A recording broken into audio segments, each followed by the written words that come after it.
All right, you guys, so now that we have defined the dot product, what I like to do is take a look at some properties. To kind of as a relation, we know for numbers, right, it doesn't matter if I have A times B or B times A, right? That's the commutative property. It also doesn't matter that if I took a number and multiplied that, right, that would be the same thing as just multiplying the other number by that value, right? So again, it kind of comes with a commutative property, right? And then we also know that if I have some number, right, and I multiply it to an addition statement, then, oops, that's not looking really good, huh? Let me make that look a little nicer for you guys. So if I have some number and I multiply it to a sum, we can distribute that, all right? So the question is what properties does our dot product satisfy? Well, from the previous page, we already know a couple of things. Number one, we do know that it satisfies the commutative property, right? On the earlier page, we saw that if I took V dotted with U, that was the same thing as U dotted with V, right? So that's one of the properties that the dot product does in fact satisfy, all right? And so the other one is a scalar multiple, right? Take some scalar and multiply it to U dot V, right? Is that equal to, K times U dotted with V?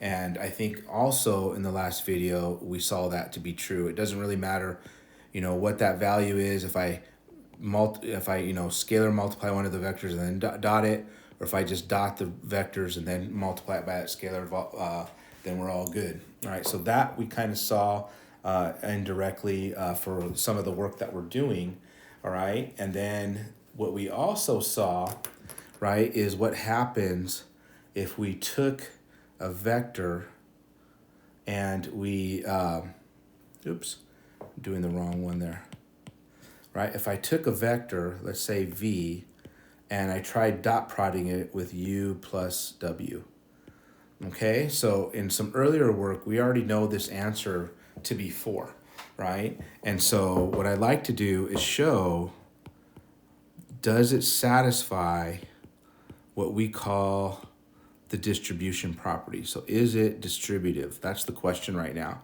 So earlier in a previous video, we found the addition vector and then dotted it, but could I have done 2 dot vectors and then add the result? And so in this case, right, my vector V is -3, -1, and I'm gonna dot it with the vector U, which is 2, -5.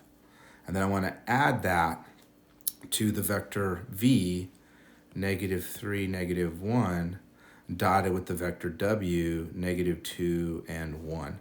So if we perform this dot product, right, we get -6 plus 5. We're adding this dot product, we end up with 6 plus -1. And when you add everything together, we see that the 6's do divide out or cancel out, and 5 plus -1 does in fact equal 4. So what we have proven then is that the distribution process is in play, right? That if I had V dotted with U plus W, then we could actually consider the distribution, right? That's a U and that's a W. So it is distributive. So I think without proof and just to cut time, I think the other one that we did on the last page is we actually added the vector V to the vector U and dotted it with W. So because of the commutative property, right, and because of this distribution property, yes, it's true that we could have distributed the W in throughout, right? So it is distributive. That's basically the main takeaway here, all right? It doesn't matter which direction, it's distributive, okay? And then another property that's kind of interesting, it's going to be in some proofs later on in your guys' math careers, but what happens, right, if we took a vector and we dotted it with itself?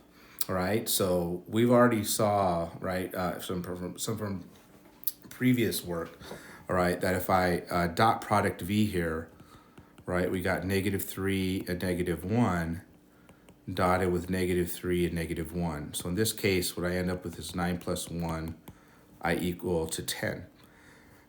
But if we were to find the magnitude of V, right, we'd end up with -3 squared, -1 squared, square root.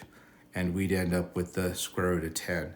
So it turns out that the way these two are related is that V dotted with V is basically the magnitude of V squared, right? Because again, if I squared both sides here, right, we get basically the dot product of V, all right? And it turns out that this property comes up a lot in different proofs that we show up, but we're not going to use it a whole heck of a lot in our class.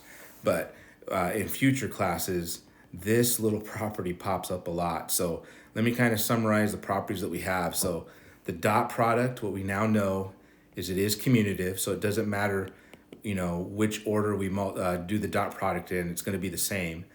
We can throw a scalar in there and be fine. It is distributive, right? And that if we basically took the magnitude of my vector and squared it, that's essentially equal to a vector dotted with itself. All right, so those are our properties of the dot product, all right? And we'll be using one of these real shortly. All right, I'll talk with you guys later.